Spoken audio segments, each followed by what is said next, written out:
6년을 함께한 연인이 끝까지 함께하겠다며 눈물로 맹세했습니다. 하지만 그 약속은 건강할 때만 유효했나 봅니다. 암 선고를 받은 순간부터 모든 것이 달라졌어요. 전 재산 2억, 보험금까지 모두 맡긴 연인은 다른 남자와 함께 사라져버렸습니다. 모든 걸 잃고 절망한 아들이 마지막으로 향한 곳은 은빛 기록 구독과 좋아요, 알림 설정 부탁드립니다. 영상 제작에 많은 도움이 됩니다. 2024년 7월 서울 강남구의 한 아파트. 에어컨이 윙윙거리는 소리가 거실을 가득 채우고 있었습니다. 32살 건축설계사 민주는 소파에 앉아 노트북 화면을 바라보며 마지막 도면 수정을 마무리하고 있었어요. 여보, 오늘도 늦게 들어왔네. 민준의 연인 소희가 부엌에서 목소리를 높였습니다. 29살인 그녀는 6년째 민준과 함께 이 집에서 살고 있었죠. 키 162cm의 단정한 외모에 늘 깔끔한 차림새를 유지하는 그녀였습니다. 미안해, 클라이언트가 갑자기 설계 변경을 요청해서. 민준이 노트북을 덮으며 일어났어요. 키 175cm의 마른 체형인 그는 원래도 말랐지만 요즘 들어 더욱 여위어 보였습니다. 소희가 따뜻한 미소를 지으며 민준에게 다가왔어요. 그래도 우리 민준이가 제일 성실하잖아. 회사에서도 인정받고 있고 곧 과장 진급도 확정이라며. 맞아. 다음 달이면 발표 날 거야.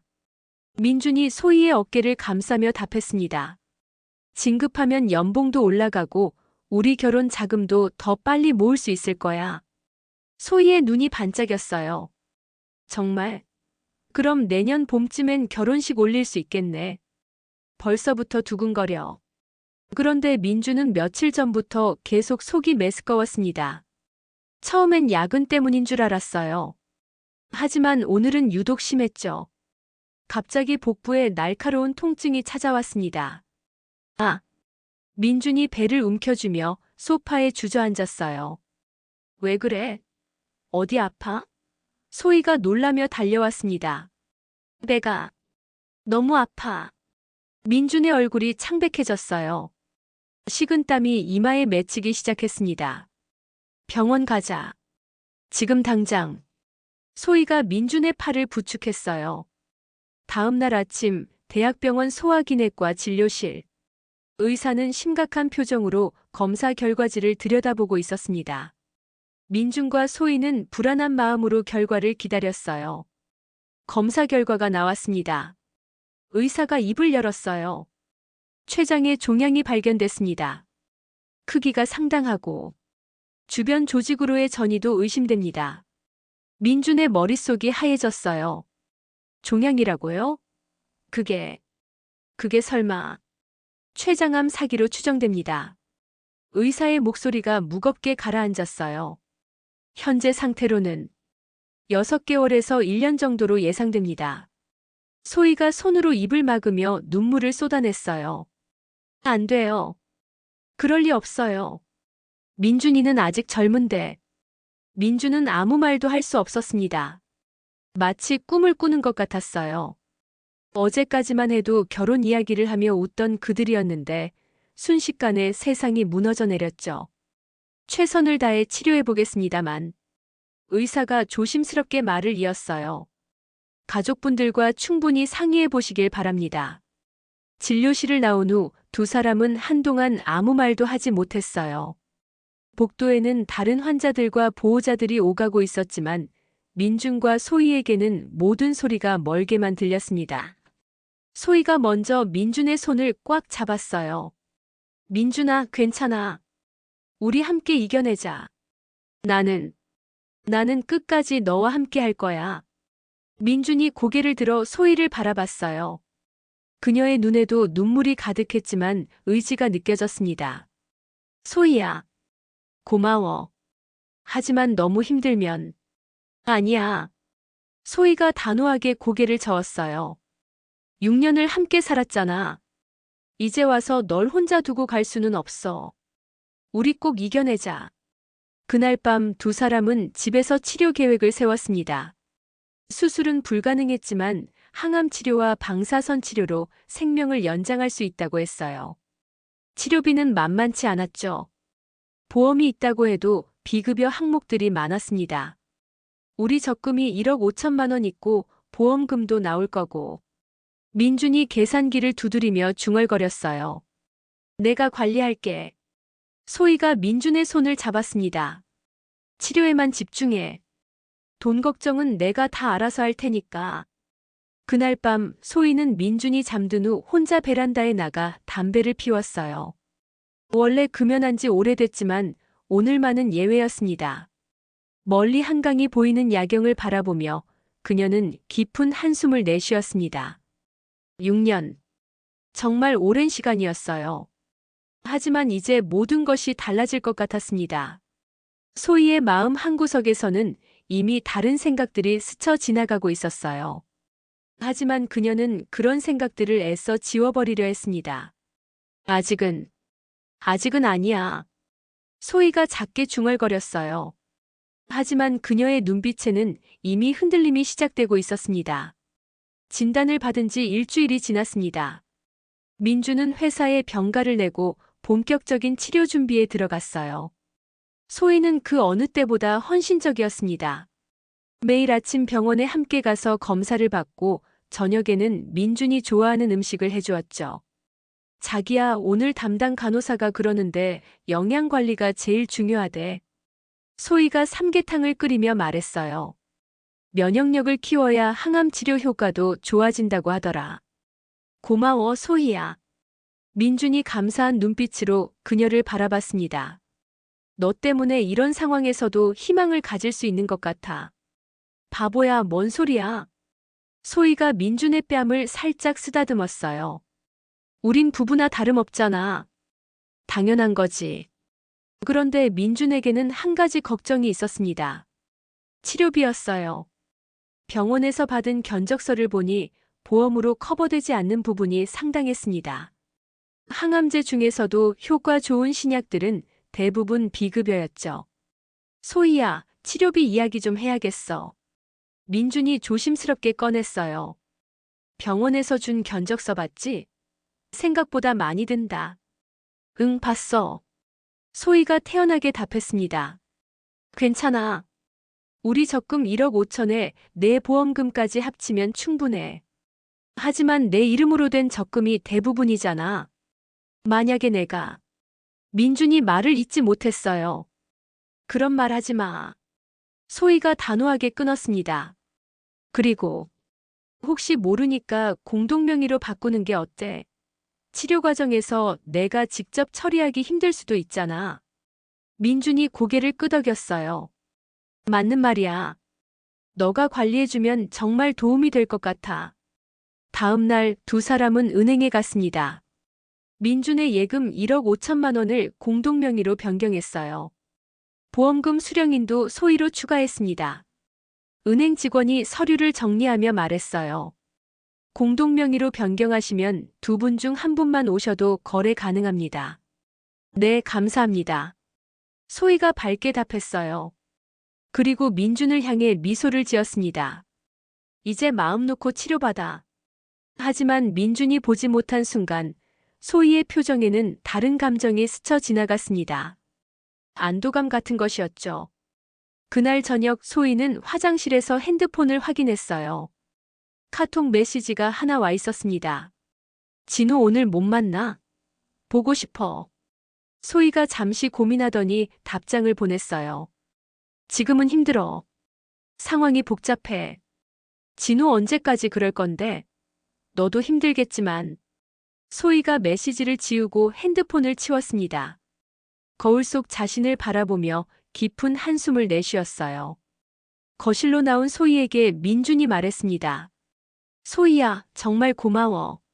너 아니었으면 어떻게 했을지 모르겠어. 뭘 그런 소리를. 소희가 억지로 미소를 지었어요. 우린 가족이잖아. 내일부터 본격적인 항암 치료가 시작됩니다. 민주는 각오를 다지고 있었죠. 소희 역시 겉으로는 의연해 보였어요. 하지만 그날 밤 민준이 잠든 후 소희는 다시 베란다로 나갔습니다. 휴대폰을 꺼내 진호에게 전화를 걸었어요. 여보세요. 소희의 목소리가 작았습니다. 소희야, 괜찮아? 진호의 목소리가 들려왔어요. 아니, 전혀 괜찮지 않아. 소희가 눈물을 글썽였습니다. 6개월에서 1년이래. 어떻게 해야 할지 모르겠어. 그럼, 이제 결정해야 하는 거 아니야? 진호가 조심스럽게 말했어요. 너도 인생이 있잖아. 아직 몰라. 좀 더 지켜봐야겠어. 소희가 망설이며 답했습니다. 알겠어. 하지만 너무 오래 끌지는 마. 나도 기다리는 게 쉽지 않아.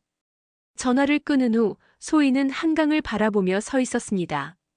바람이 불어와 그녀의 머리카락을 흩날렸어요. 마음 한구석에서는 죄책감이 밀려왔지만 다른 한편으로는 현실적인 계산이 시작되고 있었습니다. 6년. 정말 오랜 시간이었어요. 하지만 앞으로 6개월에서 1년을 더 버틸 자신이 없었습니다. 그리고 진호라는 새로운 선택지가 있었죠. 대기업 부장인 그는 안정적이었고 건강했습니다. 그 순간 민준의 목소리가 들려왔어요. 소희야? 어디 있어? 응, 금방 들어가. 소희가 재빨리 눈물을 닦고 거실로 향했습니다. 왜 안 자고 있어? 몸이 아파? 아니야, 그냥. 바람 좀 쐬고 있었어. 소희가 민준을 부축하며 침실로 이끌었어요. 어서 들어가서 쉬어. 내일부터 치료 시작이잖아. 고마워. 민준이 소희의 손을 꽉 잡았습니다. 정말, 너 없었으면 어떻게 했을지. 소희가 민준의 이마에 키스를 해주었어요. 하지만 그 키스에는 예전 같은 애정이 느껴지지 않았습니다. 의무감 같은 것이었죠. 그날 밤 소희는 잠이 오지 않았습니다. 천장을 바라보며 계속 생각했어요. 민준의 치료비는 이미 공동명의 계좌에 있었고 보험금 수령인도 자신이었습니다. 만약 민준이 정말로 6개월 후에 세상을 떠난다면 그때 소희의 핸드폰에 다시 메시지가 왔어요. 진호 잠 안 와? 나도 그래. 내일 점심시간에 잠깐이라도 만날 수 있을까? 소희가 메시지를 보며 길게 한숨을 내쉬었습니다. 옆에서 민준이 작은 신음소리를 내며 뒤척였어요. 이미 고통이 시작되고 있는 것 같았습니다. 이 모든 게 언제까지 계속될까요? 소희는 그 답을 알고 있었지만 아직은 인정하고 싶지 않았습니다. 하지만 마음 깊은 곳에서는 이미 다른 계획들이 자라고 있었어요. 다음 날 아침이 밝았습니다. 민준의 첫 번째 항암 치료 날이었죠. 첫 번째 항암 치료가 시작된 지 한 달이 지났습니다. 민준의 몸은 점점 말라가고 있었어요. 머리카락이 빠지기 시작했고 입맛도 잃어버렸죠. 하지만 소희는 여전히 헌신적으로 보였습니다. 자기야, 미역국 끓였어. 조금이라도 먹어봐. 소희가 작은 그릇에 미역국을 담아왔어요. 고마워. 하지만 냄새만 맡아도 속이 울렁거려.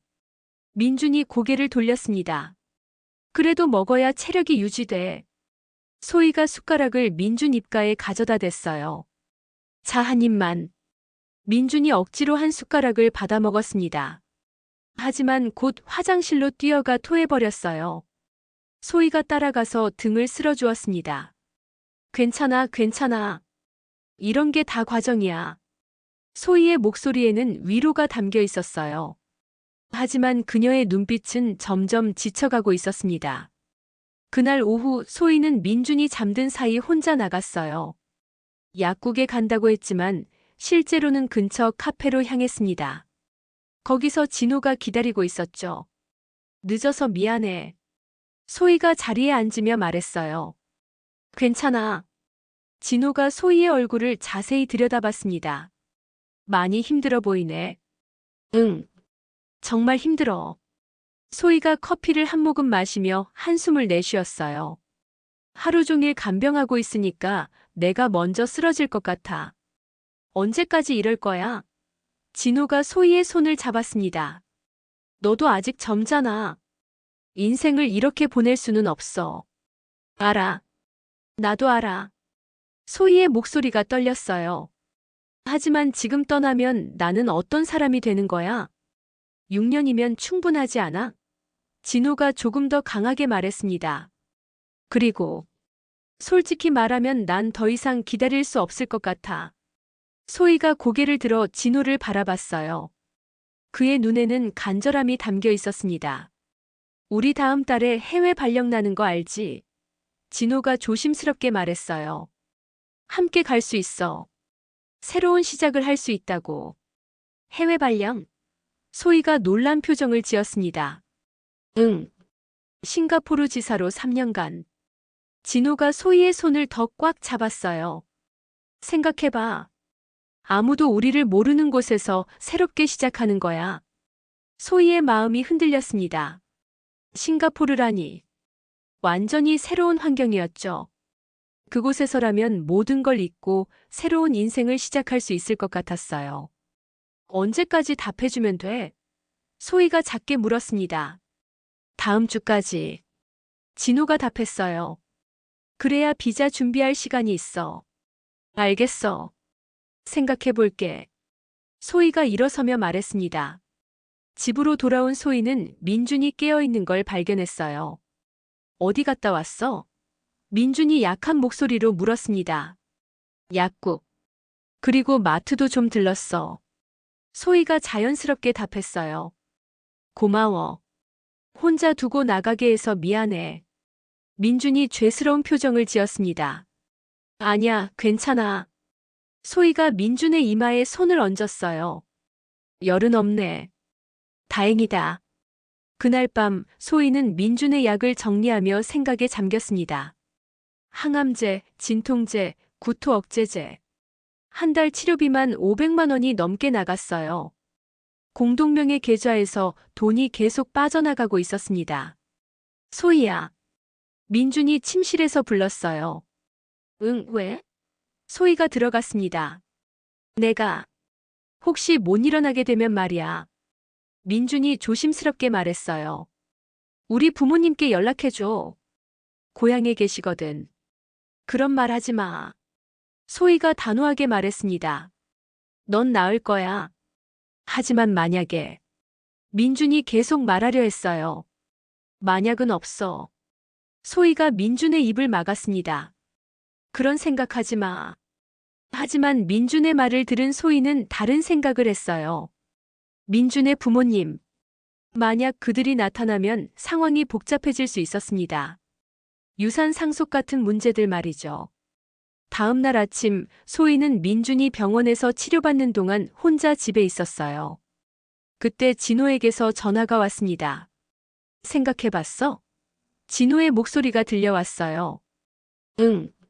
아직 좀 더 시간이 필요해. 소희가 답했습니다. 소희야, 솔직히 말할게. 진호의 목소리가 진지해졌어요. 지금 상황이 언제까지 계속될지 모르잖아. 6개월일 수도 있고 더 길어질 수도 있고. 그래서 소희가 물었습니다. 그래서 좀 더 현실적으로 생각해야 하는 거 아니야? 진호가 조심스럽게 말했어요. 지금 치료비로 계속 돈이 나가고 있잖아. 소희가 잠시 침묵했습니다. 진호의 말이 틀리지 않았어요. 실제로 계좌 잔고는 계속 줄어들고 있었습니다. 만약 치료가 계속 실패하면 어떻게 할 거야? 진호가 더 직설적으로 물었어요. 그때 가면 남는 게 없을 수도 있어. 그 순간 소희의 마음속에서 무언가가 결정됐습니다. 진호의 말이 맞았어요. 지금 나가지 않으면 정말로 아무것도 남지 않을 수도 있었습니다. 알겠어. 소희가 작게 말했어요. 조금만 더 시간을 줘. 정리할 게 있어. 정말? 진호의 목소리가 밝아졌어요. 고마워, 소희야. 후회하지 않을 거야. 전화를 끊은 소희는 거실에 앉아 통장을 들여다봤습니다. 아직 1억 2천만 원 정도가 남아 있었어요. 보험금도 곧 나올 예정이었습니다. 만약 지금 결정을 내린다면 그때 현관문이 열리는 소리가 들렸어요. 민준이 치료를 마치고 돌아온 것이었습니다. 소희가 재빨리 통장을 치우고 밝은 표정을 지었어요. 어떻게 됐어? 치료는 잘 받았어? 소희가 민준을 부축하며 물었습니다. 응. 오늘은 괜찮았어. 민준이 지친 목소리로 답했어요. 의사가 그러는데 다음 주부터는 더 강한 항암제를 써본다고 하더라. 더 강한 항암제라니. 그럼 더 힘들어지겠네. 소희가 걱정스러운 표정을 지었어요. 괜찮아. 이겨낼 수 있어. 민준이 소희의 손을 잡았습니다. 너만 있으면 뭐든 할 수 있어. 하지만 소희의 마음은 이미 다른 곳으로 향하고 있었습니다. 싱가포르의 새로운 삶, 진호와의 미래. 그리고 이 모든 고통에서 벗어날 수 있는 기회 말이죠. 그날 밤 소희는 마지막 결정을 내렸습니다. 하지만 민주는 아직 아무것도 모르고 있었어요. 강한 항암제 치료가 시작된 지 2주가 지났습니다. 민준의 상태는 더욱 악화됐어요. 구토가 심해져서 하루 종일 화장실과 침실을 오가야 했습니다. 몸무게도 10kg 이상 빠져서 이제는 앙상한 뼈만 남은 것 같았어요. 소희야, 물 좀 가져다 줄래? 민준이 침대에서 힘없는 목소리로 말했습니다. 하지만 소희는 거실에서 핸드폰을 보며 답하지 않았어요. 진호와 메시지를 주고받고 있었습니다. 진호 비자 준비 거의 끝났어. 언제 출국할 수 있어? 소혜 조금만 더 기다려줘. 정리할 게 아직 많아. 진호 너무 늦으면 발령 날짜 맞추기 힘들어. 소희야. 민준이 더 크게 불렀어요. 응. 뭐? 소희가 짜증 섞인 목소리로 답했습니다. 물. 물 좀 부탁해. 민준의 목소리가 더욱 약해졌어요. 아, 알겠어. 소희가 한숨을 쉬며 일어났습니다. 하지만 물을 가져다주는 그녀의 표정은 예전처럼 다정하지 않았어요. 고마워. 민준이 간신히 물 한 모금을 마셨습니다. 소희야, 요즘 많이 힘들지? 미안해. 괜찮다고 했잖아. 소희가 시큰둥하게 답했어요. 민준이 소희의 변화를 느끼기 시작했습니다. 예전 같으면 자상하게 등을 쓸어주거나 이마를 닦아줬을 텐데 요즘은 형식적으로만 돌봐주는 것 같았어요. 소희야, 혹시 내가 너무 부담스러워? 민준이 조심스럽게 물었습니다. 무슨 소리야? 소희가 급하게 답했어요. 그런 생각하지 마. 하지만 소희의 목소리에는 예전 같은 따뜻함이 없었습니다. 오히려 귀찮다는 듯한 톤이었어요. 다음 날 소희는 민준이 낮잠을 자는 동안 은행에 갔습니다. 통장 정리를 하러 간다고 했지만 실제로는 다른 목적이 있었어요. 계좌 이체 한도를 올려주세요. 소희가 은행 직원에게 말했습니다. 얼마나 올려드릴까요? 직원이 물었어요. 5천만 원까지요. 소희가 답했습니다. 공동명의 계좌라서 본인 확인만 되면 가능합니다. 직원이 서류를 준비했어요. 집으로 돌아온 소희는 민준이 깨어나기를 기다렸습니다. 그런데 민준의 상태가 더욱 나빠 보였어요. 얼굴이 누렇게 뜨고 숨 쉬는 것도 힘들어했습니다. 병원에 가야겠어. 소희가 말했습니다. 응급실에서 의사가 검사 결과를 알려줬어요. 간 수치가 많이 올라갔습니다. 의사가 심각한 표정으로 말했어요. 항암제 부작용으로 보이는데 일시적으로 치료를 중단해야 할 것 같습니다. 치료를 중단한다고요? 소희가 놀란 척 물었습니다. 네. 간 기능이 회복될 때까지 기다려야 합니다. 의사가 설명했어요. 하지만 솔직히 말씀드리면 환자분 상태가 많이 안 좋습니다. 그게 무슨 뜻인가요? 민준이 떨리는 목소리로 물었어요. 처음 예상했던 것보다 진행이 빠른 것 같습니다. 의사가 조심스럽게 말했어요. 3개월, 길어야 4개월 정도로 보입니다. 민준의 얼굴이 창백해졌어요. 소희는 겉으로는 충격받은 표정을 지었지만 마음 한구석에서는 다른 생각을 하고 있었습니다. 3개월이라면 더 빨리 결정해야겠어. 집으로 돌아온 후 민준은 침대에 누워 천장만 바라봤습니다. 소희야, 내가 정말 3개월밖에 못 사는 걸까? 민준이 절망적인 목소리로 물었어요. 그런 말 하지 마. 의사 말이 다 맞는 건 아니야. 소희가 대답했지만 목소리에 힘이 없었어요. 그날 밤 소희는 진호에게 전화를 걸었습니다. 3개월이래. 소희가 작은 목소리로 말했어요. 3개월? 그럼. 진호가 말을 잇지 못했어요. 응. 그러니까 더 빨리 결정해야겠어. 소희의 목소리가 결연해졌습니다. 그럼 언제? 진호가 조심스럽게 물었어요. 다음 주. 다음 주면 모든 걸 정리할 수 있을 것 같아. 소희가 답했습니다. 정말 고마워, 소희야. 새로운 시작을 할 수 있을 거야. 진호의 목소리가 밝아졌어요. 하지만 소희의 마음은 복잡했습니다. 죄책감과 현실적인 판단 사이에서 흔들리고 있었어요. 다음 날부터 소희의 태도는 더욱 변했습니다. 식사 준비도 대충 했고 민준이 부르면 짜증을 내기 시작했어요. 소희야, 등 좀 긁어줄래? 민준이 부탁했습니다. 지금 바빠. 나중에. 소희가 핸드폰을 보며 답했어요. 바쁘긴 뭐가 바빠. 민준이 의아한 표정을 지었습니다. 그냥 정리할 게 있어. 소희가 얼버무렸어요. 무슨 정리?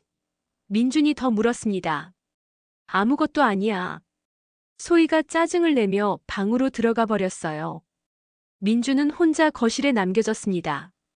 소희의 변화를 느끼고 있었지만 자신의 상황 때문에 그녀가 힘들어한다고 생각했어요. 그날 저녁 소희는 민준이 잠든 후 컴퓨터를 켰습니다. 인터넷 뱅킹에 접속해서 계좌 잔고를 확인했어요. 1억 1천만 원이 남아 있었습니다. 보험금도 곧 나올 예정이었어요. 소희가 계산기를 두드렸습니다. 보험금까지 합치면 2억이 넘는 돈이었어요. 새로운 인생을 시작하기에는 충분한 금액이었습니다. 하지만 그때 민준의 신음소리가 들려왔어요. 소희야. 아파. 소희의 목소리가 약하게 들렸습니다. 소희가 한숨을 쉬며 컴퓨터를 껐습니다. 침실로 가보니 민준이 식은땀을 흘리며 고통스러워하고 있었어요. 어디가 아파? 소희가 마지못해 물었습니다. 배가 너무 아파. 민준이 배를 움켜쥐었어요. 진통제 먹어. 소희가 차갑게 말하며 약을 건넸습니다. 고마워. 소희야. 민준이 간신히 약을 삼켰어요. 정말 고마워. 하지만 소희는 이미 마음이 떠나 있었습니다. 3개월. 이 고통이 3개월 더 계속된다는 게 견딜 수 없었어요. 그리고 진호는 기다리고 있었습니다. 그날 밤 소희는 최종 결심을 했습니다. 다음 주에는 모든 걸 끝내기로 말이죠. 하지만 민준은 아직도 그녀를 믿고 있었습니다. 월요일 아침 소희는 평소보다 일찍 일어났습니다. 민준은 진통제 때문에 깊게 잠들어 있었어요. 소희가 조용히 옷을 갈아입고 가방을 챙겼습니다. 오늘이 바로 그날이었어요. 은행에 간다 왔을게. 소희가 잠든 민준에게 작게 속삭였습니다. 하지만 민준은 들을 수 없었어요. 첫 번째로 향한 곳은 은행이었습니다. 소희는 창구 직원에게 말했어요. 계좌 이체하려고 왔습니다. 얼마나 이체하시겠어요? 직원이 물었습니다. 5천만 원이요. 소희가 차분하게 답했어요. 자신의 개인 계좌로 말이죠. 공동명의 계좌에서 출금하시는 거죠? 직원이 확인했습니다. 네, 맞습니다. 소희가 신분증을 건넸어요. 몇 분 후 첫 번째 이체가 완료됐습니다. 소희는 곧바로 다른 은행으로 향했어요. 거기서도 또 다른 계좌로 3천만 원을 이체했습니다. 그리고 세 번째 은행에서 나머지 금액을 정리했어요. 점심시간 소희는 진호와 만났습니다. 진호는 이미 큰 가방 2개를 준비해 놓고 있었어요. 다 됐어? 진호가 기대에 찬 목소리로 물었습니다. 응. 계좌 정리는 끝났어. 소희가 답했어요. 하지만 목소리가 떨리고 있었습니다. 괜찮아? 진호가 소희의 손을 잡았어요. 응. 그냥 좀 떨려서. 소희가 억지로 미소를 지었습니다. 이해해. 하지만 우리 결정이 맞아. 진호가 소희를 안아줬어요. 새로운 인생을 살 자격이 있어. 비행기는 언제야? 소희가 물었습니다. 내일 오후 2시. 진호가 답했어요. 오늘 밤에 호텔에서 하루 머물고 내일 바로 출국하는 거야. 알겠어. 소희가 고개를 끄덕였어요. 그런데 그때 소희의 핸드폰이 울렸습니다. 민준이었어요. 여보세요? 소희가 받았습니다. 소희야, 어디야? 민준의 목소리가 약하게 들렸어요. 은행 간다고 했는데 너무 오래 안 들어와서. 아, 미안.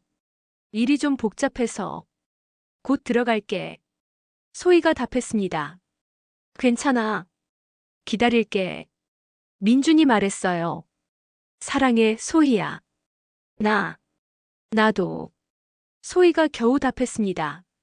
전화를 끊은 후 소희의 눈에 눈물이 맺혔어요. 괜찮아? 진호가 걱정스럽게 물었습니다. 응. 그냥 마지막이라서. 소희가 눈물을 닦았어요. 집으로 돌아간 소희는 민준이 거실 소파에 앉아 기다리고 있는 걸 발견했어요. 오래 기다렸어? 소희가 가방을 내려놓으며 물었습니다. 아니야. 그런데 오늘 은행에서 뭘 했어? 민준이 의아한 표정으로 물었어요. 그냥 정기적금 만기돼서 정리했어. 소희가 얼버무렸습니다. 아, 그래? 그런데 왜 이렇게 오래 걸렸어? 민준이 계속 물었어요. 줄이 길었어. 소희가 짜증스럽게 답했습니다. 민준이 소희의 변한 태도를 느꼈지만 자신 때문에 스트레스 받는다고 생각했어요. 저녁을 준비하던 소희는 계속 시계를 쳐다봤습니다. 진호와 약속한 시간이 다가오고 있었어요. 밤 9시에 호텔에서 만나기로 했거든요. 자기야, 저녁 먹어. 소희가 간단히 준비한 죽을 가져왔어요. 고마워. 민준이 감사한 눈빛으로 소희를 바라봤습니다. 소희야, 요즘 내가 너무 의존하고 있는 것 같아서 미안해. 괜찮다고 했잖아. 소희가 성급하게 답했어요.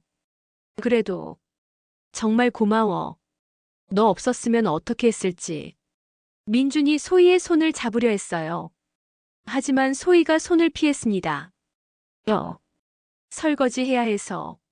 민준이 상처받은 표정을 지었어요. 요즘 소희가 자신의 접촉을 피한다는 걸 알고 있었습니다.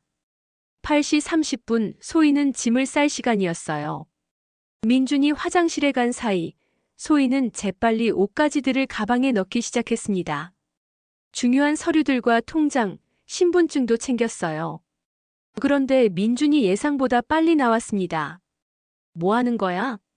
민준이 소희가 가방을 싸는 걸 보고 물었어요. 아, 그냥 옷 정리하는 거야. 소희가 당황하며 답했습니다. 그런데 왜 여행 가방에?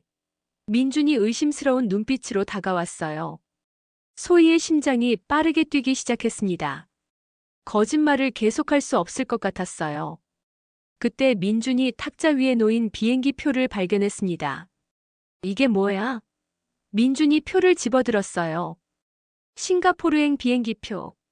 그것도 내일. 소희의 얼굴이 창백해졌어요. 숨길 수 없게 됐습니다. 소희야, 이게 뭐야?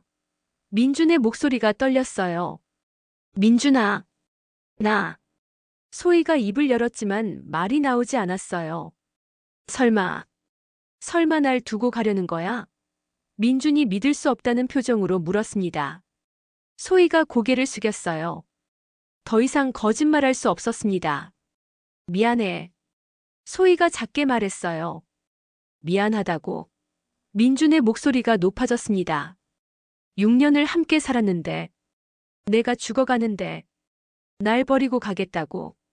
나도 힘들어. 소희가 울먹이며 말했어요. 매일 이렇게 사는 게, 나도 견딜 수 없어. 그래서 돈 가지고 떠나겠다는 거야? 민준이 통장 내역을 확인하기 위해 핸드폰을 꺼냈어요. 잠시 후 민준의 얼굴이 경악으로 일그러졌습니다. 계좌가 텅 비어 있어. 민준이 떨리는 목소리로 말했어요. 소희야, 우리 돈이 어디 갔어? 소희가 아무 말도 하지 못했어요. 대답해. 민준이 소파에서 일어나려 했지만 힘이 없어 주저앉았습니다. 내 치료비. 내 돈을 가져간 거야? 민준아, 들어봐. 소희가 변명하려 했어요. 6년. 6년을 함께 살면서 민준이 눈물을 흘리기 시작했습니다. 내가 죽어가는데 돈까지 가져가고 떠나겠다고. 소희도 울고 있었어요. 하지만 이미 결정된 일이었습니다. 미안해, 정말 미안해. 하지만 나도 살아야 해. 소희가 가방을 들고 일어났어요. 소희야, 가지 마. 민준이 절규했습니다. 제발, 제발 가지 마. 하지만 소희는 현관으로 향했습니다. 뒤돌아보지 않았어요. 뒤돌아보면 마음이 바뀔 것 같았거든요. 소희야. 민준의 목소리가 현관까지 들려왔습니다. 소희야. 문이 닫히는 소리와 함께 6년간의 사랑이 끝났습니다. 민준은 혼자 남겨진 거실에서 바닥에 쓰러져 울고 있었어요. 그날 밤 진호와 함께 호텔에 머물던 소희는 잠을 이룰 수 없었습니다. 민준의 마지막 모습이 계속 떠올랐거든요. 하지만 이미 돌이킬 수 없었어요. 내일이면 새로운 인생이 시작될 것입니다. 하지만 과연 소희가 진정한 행복을 찾을 수 있을까요? 소희가 떠난 후 민준은 거실 바닥에서 일어날 수 없었습니다. 몸에 힘이 하나도 없었어요. 아니, 정확히는 힘을 낼 의지가 사라져버렸죠. 6년간 믿었던 사람이 자신을 배신하고 떠났다는 현실이 받아들여지지 않았습니다. 소희야, 소희야. 민준이 작은 목소리로 계속 불렀어요. 하지만 대답하는 사람은 아무도 없었습니다.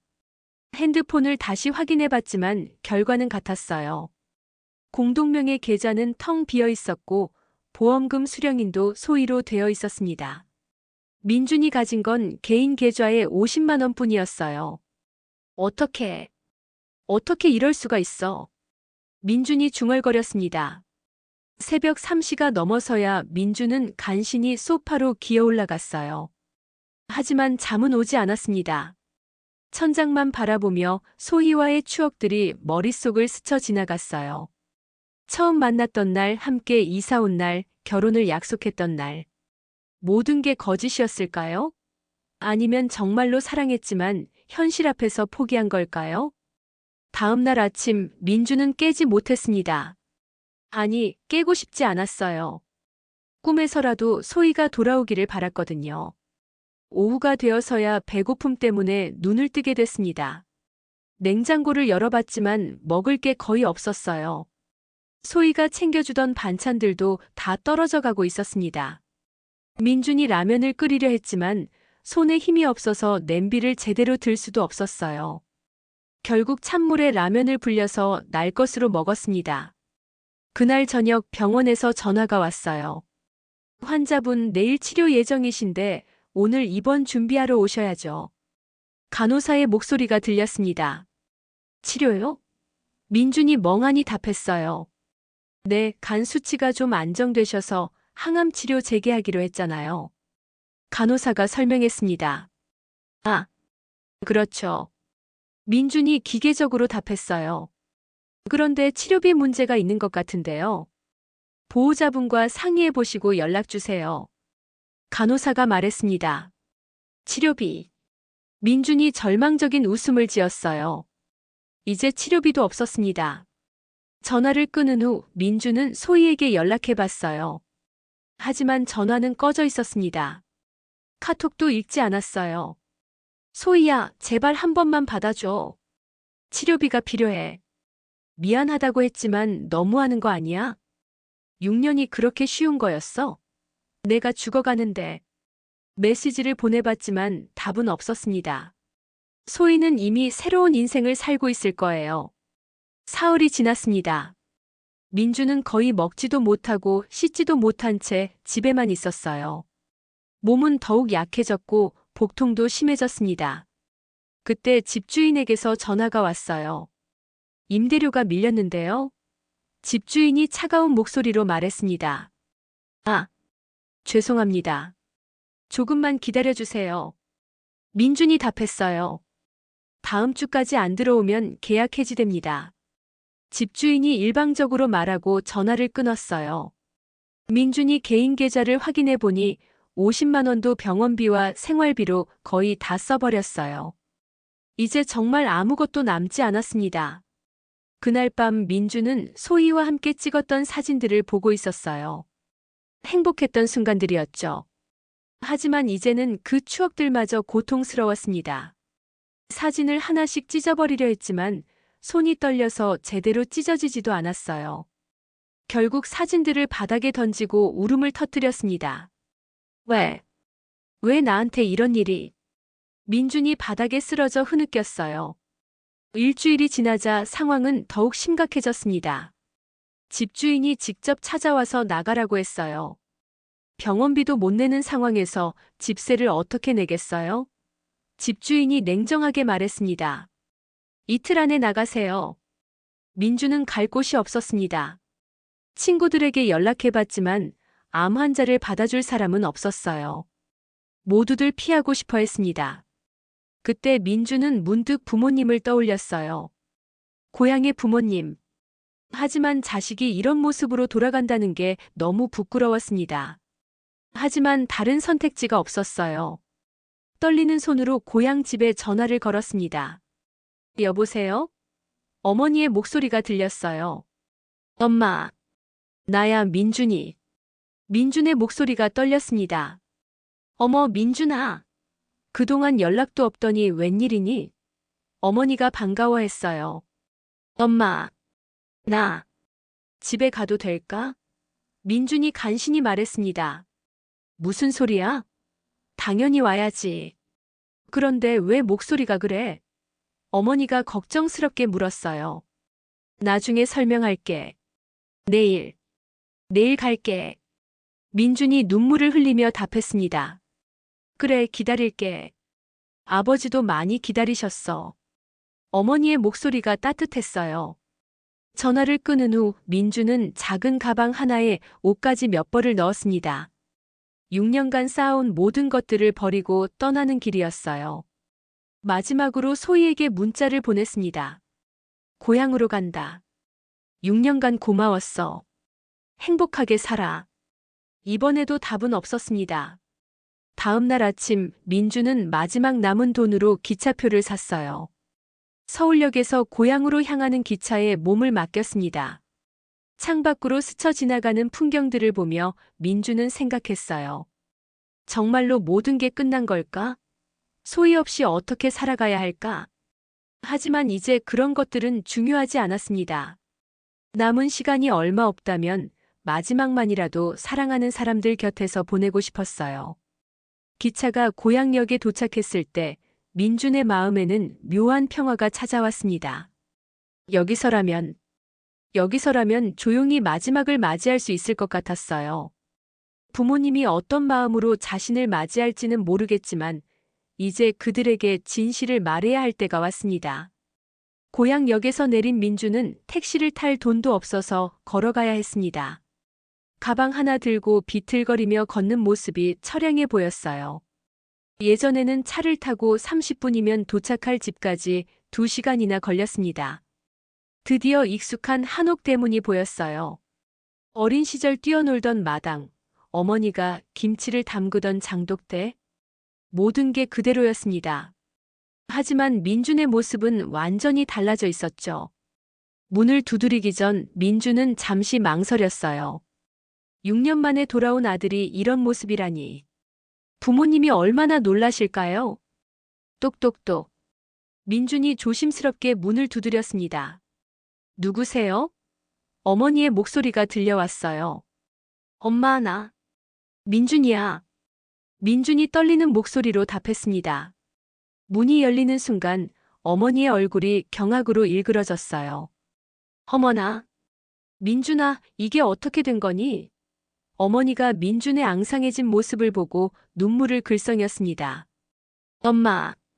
민준이 어머니 품에 안기며 울음을 터뜨렸어요. 그래. 우리 아들. 어머니가 민준의 등을 쓰다듬으며 눈물을 흘렸습니다. 어서 들어와. 민준아. 아버지도 달려나오셨어요. 하지만 아들의 모습을 보자 말을 잇지 못했습니다. 아버지. 민준이 고개를 숙였어요. 죄송합니다. 무슨 소리냐? 아버지가 민준의 어깨를 감싸며 집 안으로 이끌었어요. 어서 들어와서 쉬어라. 방에 들어선 민준은 어린 시절 자신의 방이 그대로 보존되어 있는 걸 발견했어요. 책상, 침대, 벽에 붙어 있던 포스터까지. 부모님이 얼마나 자신을 기다렸는지 알 수 있었습니다. 밥부터 먹어라. 어머니가 따뜻한 된장찌개와 밑반찬들을 가져왔어요. 얼마나 굶었니? 이렇게 말랐어. 민준이 숟가락을 들었지만 손이 떨려서 제대로 들 수 없었어요. 어머니가 그걸 보고 대신 떠먹여주기 시작했습니다. 천천히 먹어. 어머니의 목소리가 애틋했어요. 우리 민준이가 이렇게 말라서 어떡하니? 한 숟가락, 두 숟가락. 민준은 오랜만에 따뜻한 밥을 먹을 수 있었어요. 하지만 곧 메스꺼움 때문에 더 먹을 수 없었습니다. 괜찮아, 조금씩 먹으면 돼. 아버지가 민준의 등을 쓰다듬었어요. 그날 저녁 민준은 부모님께 모든 걸 털어놨습니다. 암 진단, 소희와의 6년 동거, 그리고 배신당한 이야기까지. 모든 걸 말하는 동안 부모님은 아무 말 없이 들어주셨어요. 암이라니. 어머니가 손으로 입을 막고 흐느꼈습니다. 우리 아들이 그런 고생을. 왜 진작 말하지 않았니? 아버지의 목소리도 떨렸어요. 혼자서 얼마나 힘들었겠니? 부모님께 걱정 끼치고 싶지 않았어요. 민준이 고개를 숙였습니다. 그리고 창피했어요. 이렇게 실패한 모습으로 돌아온다는 게. 바보 같은 소리 하지 마라. 아버지가 민준을 꽉 껴안았어요. 넌 우리 아들이야. 언제든지 집에 올 수 있는 거고. 그 여자가 어떻게 그럴 수 있니? 어머니가 분노에 떨었어요. 6년을 함께 살았는데 돈까지 가져가고. 이제 됐어요, 엄마. 민준이 어머니를 달랬습니다. 그런 얘기 하지 마세요. 하지만 부모님의 마음은 복잡했어요. 아들의 병도 걱정이었지만 그보다 더 큰 충격은 사랑하는 사람에게 배신당한 아들의 상처였습니다. 다음 날부터 부모님의 극진한 간병이 시작됐어요. 어머니는 민준이 좋아했던 음식들을 하나씩 해주셨고 아버지는 민준과 함께 마당을 거닐며 대화를 나누었습니다. 민준아, 예전에 내가 좋아하던 호박죽 끓였다. 어머니가 따뜻한 죽을 가져오셨어요. 고마워요, 엄마. 민준이 감사한 마음으로 받았습니다. 어머니 손맛. 정말 오랜만이에요. 많이 먹어라. 살을 좀 찌워야지. 어머니가 민준의 머리를 쓰다듬었어요. 그런데 며칠 지나자 민준의 상태가 급격히 나빠졌습니다. 열이 자주 나고 복통도 심해졌어요. 부모님은 걱정이 되어 병원에 가자고 했지만 민준은 거부했습니다. 병원비가 없어요. 민준이 씁쓸하게 웃었어요. 그리고 이제 치료해도 소용없을 것 같아요. 무슨 소리냐? 아버지가 화를 내셨어요. 우리가 집이라도 팔아서 치료비를 마련하겠다. 안 돼요. 민준이 고개를 저었습니다. 부모님까지 고생시킬 수는 없어요. 하지만 부모님은 포기하지 않았어요. 아버지는 농지를 담보로 대출을 받으려 했고 어머니는 평생 모아둔 적금을 해지하려 했습니다. 제발, 제발 그러지 마세요. 민준이 눈물을 흘리며 말렸어요. 이미 늦었어요. 저는 그냥 부모님 곁에서 조용히 있고 싶어요. 부모님도 결국 민준의 뜻을 이해하셨어요. 대신 집에서라도 최대한 편안하게 해주려고 노력했습니다. 어느 날 저녁 민준이 마당에서 별을 보고 있을 때 어머니가 다가오셨어요. 민준아, 추워. 들어가자. 어머니가 담요를 가져와 민준의 어깨에 둘러주셨어요. 엄마, 미안해요. 민준이 작게 말했어요.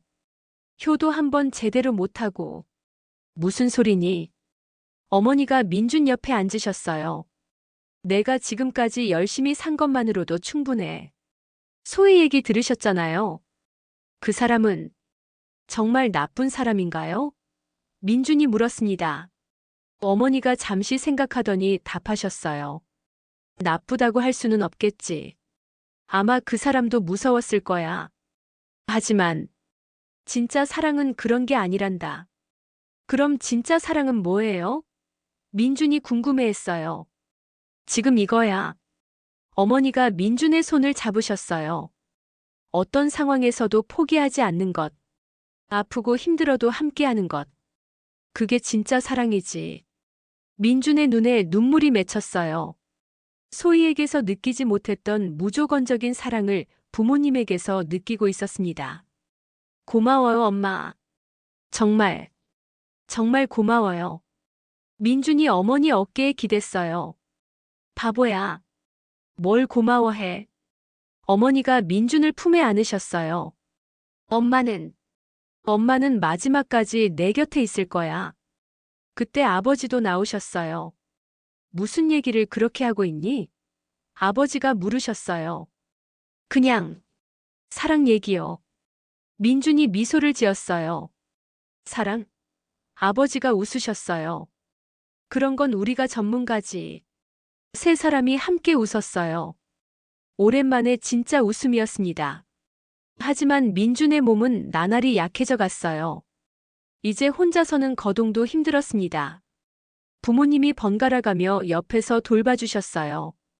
어느 날 밤 민준이 갑자기 심한 복통을 호소했어요. 아야, 너무 아파요. 민준이 신음했습니다. 병원에 가야겠다. 아버지가 급하게 말씀하셨어요. 하지만 민준은 고개를 저었어요. 그냥 여기서 부모님과 함께 있고 싶어요. 부모님도 민준의 마음을 알았어요. 어머니는 민준의 이마에 차가운 수건을 올려주시고 아버지는 손을 꽉 잡아주셨습니다. 무서워하지 마. 우리가 여기 있다. 아버지가 다정하게 말씀하셨어요. 민준이 부모님을 바라봤어요. 고통스럽지만 마음은 평온했습니다. 소희에게서는 느낄 수 없었던 진정한 사랑을 느끼고 있었거든요. 사랑해요. 정말 사랑해요. 민준이 작은 목소리로 말했어요. 우리도 사랑한다, 아들아. 어머니와 아버지가 동시에 답하셨어요. 그날 밤 민준은 부모님의 사랑 속에서 조용히 잠들었습니다. 하지만 과연 이것이 마지막 일까요? 아직 끝나지 않은 이야기가 남아 있었습니다. 민준이 고향에 온 지 한 달이 지났습니다. 부모님의 사랑 속에서 그는 예상보다 오래 버틸 수 있었어요. 의사가 말한 3개월이라는 시간도 이제 얼마 남지 않았지만 민준의 마음은 평온했습니다. 어느 날 아침 민준은 평소보다 일찍 깨어났어요. 창문으로 들어오는 따뜻한 햇살이 얼굴을 비추고 있었습니다. 오랜만에 몸이 조금 가벼워진 느낌이었어요. 어머니가 방으로 들어오셨습니다. 일찍 일어났네. 몸은 좀 어때? 어머니가 민준의 이마에 손을 대보셨어요. 오늘은 좀 괜찮은 것 같아요. 민준이 미소를 지었습니다. 마당에 나가서 햇볕 좀 쬐고 싶어요. 그래, 좋은 생각이다. 어머니가 기뻐하셨어요. 마당에 나간 민준은 의자에 앉아 주변을 둘러봤어요. 어머니가 정성스럽게 가꾸신 꽃밭, 아버지가 손수 만드신 평상. 모든 게 따뜻했습니다. 그때 아버지가 다가오셨어요. 기분이 좋아 보이는구나. 아버지가 민준 옆에 앉으셨어요. 네, 오늘은 정말 오랜만에 마음이 편해요. 민준이 답했습니다. 아버지, 제가 여기 와서 정말 다행이에요. 우리도 그렇다. 아버지가 민준의 어깨를 토닥여 주셨어요. 마지막에라도 함께 있을 수 있어서. 그런데 그때 현관문 앞에서 누군가의 목소리가 들려왔어요. 실례합니다. 민준 씨 계신가요? 낯선 여자의 목소리였습니다. 민준과 부모님이 고개를 돌려봤어요. 현관 앞에 젊은 여성이 서 있었습니다. 한 손에는 꽃다발을, 다른 한 손에는 봉투를 들고 있었어요. 누구신지? 아버지가 일어나셨습니다. 저는 저는 소희의 친구 미영이라고 합니다. 여성이 조심스럽게 말했어요. 민준 씨와 잠깐 얘기할 수 있을까요? 민준의 얼굴이 굳어졌어요. 소희의 친구라니. 무슨 일로 여기까지 왔을까요? 들어오세요. 어머니가 말씀하셨어요. 미영이라는 여성이 마당으로 들어왔습니다. 그녀는 민준을 보자 눈물을 글썽였어요. 민준 씨, 정말 많이 아프셨군요. 미영이 안타까운 표정을 지었습니다. 소희는 잘 지내나요? 민준이 떨리는 목소리로 물었어요. 미영이 고개를 숙였습니다. 그게 제가 온 이유예요. 무슨 뜻인지 아버지가 물으셨어요. 소희가 싱가포르에서 돌아왔어요. 미영이 천천히 말했습니다. 한 달 전에요. 민준이 놀란 표정을 지었어요. 돌아왔다고요? 왜? 진호라는 사람이. 그 사람이 소희를 속였어요. 미영의 목소리가 떨렸습니다. 싱가포르에 가서야 알았대요. 그 사람에게 아내가 있었다는 걸. 뭐라고요? 민준이 믿을 수 없다는 표정을 지었어요. 결혼한 사람이었어요. 소희를 두 번째 부인으로 삼으려 했던 거예요. 미영이 계속 설명했습니다. 소희가 그 사실을 알고 바로 한국으로 돌아왔어요. 그럼 돈은? 민준이 물었습니다. 진호가 다 가져갔어요. 소희는 빈손으로 돌아왔어요. 미영이 눈물을 흘렸습니다. 민준이 할 말을 잃었어요. 소희도 결국 배신당한 거였습니다. 소희가 지금 어디 있어요? 민준이 간신히 물었어요. 서울에. 친구 집에 얹혀 살고 있어요. 미영이 답했습니다. 매일 울면서 민준 씨 얘기만 해요. 자기가 얼마나 큰 실수를 했는지 깨달았대요. 미영이 봉투를 꺼냈습니다. 이거 소희가 부탁한 거예요. 소희가 마지막으로 번 돈이에요. 전부 다 민준 씨께 드리라고 했어요. 봉투 안에는 500만 원 정도의 현금이 들어 있었어요. 받을 수 없어요. 민준이 고개를 저었습니다. 제발 받아주세요. 미영이 애원했습니다. 소희가 너무 후회하고 있어요. 민준 씨를 만나뵈려고 했는데 차마 올 용기가 안 난대요. 그때 어머니가 입을 열었어요. 그 아이가 정말 후회하고 있다는 거니? 어머니가 물으셨습니다. 네. 매일 울고만 있어요. 자기 때문에 민준 씨가 혼자 고생하고 있다고. 미영이 고개를 끄덕였습니다. 민준이 꽃다발을 바라봤어요. 소희가 좋아하던 장미였습니다. 소희에게 전해주세요. 민준이 조용히 말했습니다. 이제 됐다고. 더 이상 후회하지 말라고. 민준 씨. 미영이 울먹였습니다. 그리고 이것도 전해주세요. 민준이 계속 말했습니다. 저는 소희를 미워하지 않는다고. 다만 아쉬울 뿐이라고. 아버지와 어머니도 눈물을 글썽이셨어요. 소희가 만나고 싶어 해요. 마지막으로 한 번만. 미영이 말했습니다. 민준이 잠시 생각했어요. 정말 마지막 일지도 모를 시간이었습니다. 내일 오라고 하세요. 민준이 답했습니다. 하지만 올해는 안 돼요. 미영이 깊이 고개를 숙였어요. 감사합니다. 정말 감사합니다. 미영이 돌아간 후 가족들은 한동안 말이 없었어요. 민준아, 괜찮겠니? 어머니가 걱정스럽게 물으셨어요. 네, 괜찮아요. 민준이 답했습니다. 사실 궁금했어요. 소희가 어떻게 지내는지. 다음 날 오후 소희가 찾아왔습니다. 예전 모습과는 완전히 달랐어요. 파리하게 말랐고 얼굴에는 후회와 죄책감이 가득했습니다. 민준아. 소희가 민준을 보자마자 무릎을 꿇었어요. 미안해. 정말 미안해. 일어나세요. 민준이 차분하게 말했습니다. 나 정말 바보였어. 소희가 눈물을 쏟아내며 말했어요. 너를 버리고 갔는데 나도 똑같이 버림받았어. 이제 됐어요. 민준이 소희를 일으켜 세웠습니다. 이미 지난 일이에요. 어떻게 이렇게 말할 수 있어?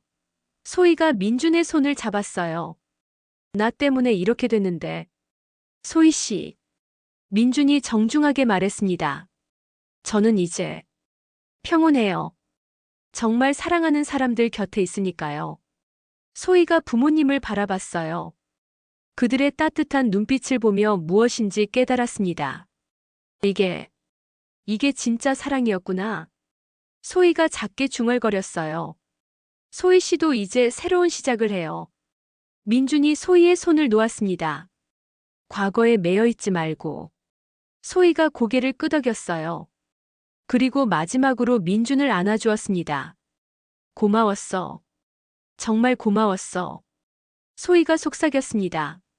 나도요. 민준이 답했습니다. 소희가 떠난 후 민준은 부모님과 함께 저녁을 먹었어요. 마음이 한결 가벼워진 느낌이었습니다. 이제 정말 모든 게 정리된 것 같아요. 민준이 부모님께 말했습니다. 그래, 이제 마음 편히 쉬어라. 아버지가 답하셨어요. 그날 밤 민준은 깊은 잠에 들었습니다. 부모님의 사랑 속에서 모든 원망과 후회를 떨쳐버린 채로 말이에요. 일주일 후 민준은 조용히 영면에 들었습니다. 부모님이 지켜보는 가운데 평화로운 얼굴로 마지막 숨을 거두었어요. 그의 얼굴에는 미소가 있었습니다. 장례식장에는 많은 사람들이 찾아왔어요. 회사 동료들, 친구들, 그리고 소희도 왔습니다. 그녀는 멀리서 조문만 하고 조용히 돌아갔어요. 민준은 마지막까지 사랑받으며 세상을 떠났습니다. 비록 짧은 생이었지만 진정한 사랑이 무엇인지 깨달을 수 있었던 소중한 시간이었어요. 그리고 이 이야기는 우리에게 질문을 던집니다. 진정한 사랑은 과연 무엇일까요? 조건 없이 함께하는 것, 어떤 상황에서도 포기하지 않는 것. 그것이 바로 사랑의 진짜 의미가 아닐까요? 오늘의 사연 재미있게 들으셨나요? 여러분이라면 어떤 선택을 하셨을까요? 소희처럼 현실을 선택하실 건가요? 아니면 끝까지 함께할 건가요? 댓글로 여러분의 생각을 들려주세요. 6년 동거한 연인 vs 무조건적인 부모의 사랑. 과연 진정한 사랑은 무엇일까요? 내일은 더 재미있는 은빛 기록으로 찾아뵙겠습니다. 잊지 말고 구독과 좋아요, 알림 설정 부탁드립니다. 영상 제작에 많은 도움이 됩니다.